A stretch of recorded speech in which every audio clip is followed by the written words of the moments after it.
ఈనాడు జిల్లా స్థాయి ప్రతిభా పాఠవ పోటీలను నెల్లూరులోని శ్రీహర్ష కోచింగ్ సెంటర్లో నిర్వహించారు.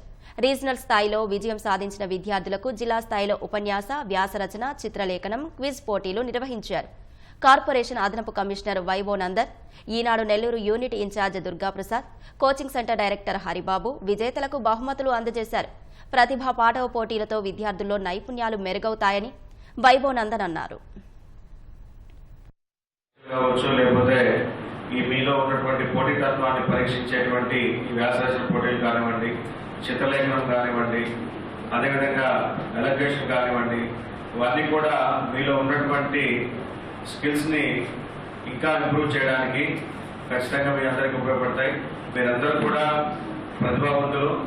అయితే జిల్లా స్థాయి పోటీల్లో మీలో కొంతమంది జిల్లా స్థాయి పోటీల్లో నెగ్గిన వారు ఉండొచ్చు, కొంతమంది నెగ్గక పోయి ఉండొచ్చు. నెగ్గని వారందరూ గుర్తుపెట్టుకోవాల్సింది, జీవితం అనేటువంటిది ఒక పోటీ ప్రక్రియ. నిరంతరం మనం పోటీ పడుతూనే ఉంటాం. కొన్నిసార్లు విజయాల దరికి చేరుతాం, కొన్నిసార్లు అపజయాలు కూడా ఎదురవుతూ ఉంటాయి. అయితే అపజయాలన్నింటినీ కూడా మనము విజయానికి మెట్టుగా తీసుకోవాలి. స్కూల్ స్థాయిలో, రీజనల్ స్థాయిలో, డిస్ట్రిక్ట్ స్థాయిలో నేను గెలిచి చాలా బహుమతులు సాధించాను. ఇలాగే ఈనాడు కార్యక్రమాల్లో నేను పాల్గొనాలనుకుంటున్నాను.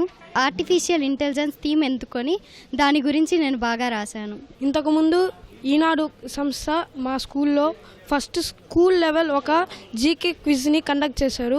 దాంట్లో నాకు 3వ ప్లేస్ వచ్చింది. తర్వాత కాన్స్టిట్యూషన్ లెవెల్కి నేను వచ్చాను. మా స్కూల్ వాళ్ళు ఇచ్చిన సహకారం ద్వారా డిస్ట్రిక్ట్ లెవెల్లో కూడా నాకు ఫస్ట్ ప్రైజ్ రావడం జరిగింది. ఇలాంటి క్విజ్ ప్రోగ్రామ్స్ మనకి చాలా యూస్ఫుల్గా ఉంటాయి. ఎందుకంటే మన కరెంట్ అఫైర్స్ ఇంకా జీకే గురించి తెలుసుకోవాల్సిన ఆసక్తిని మనకి చాలా పెంపొందిస్తుంది.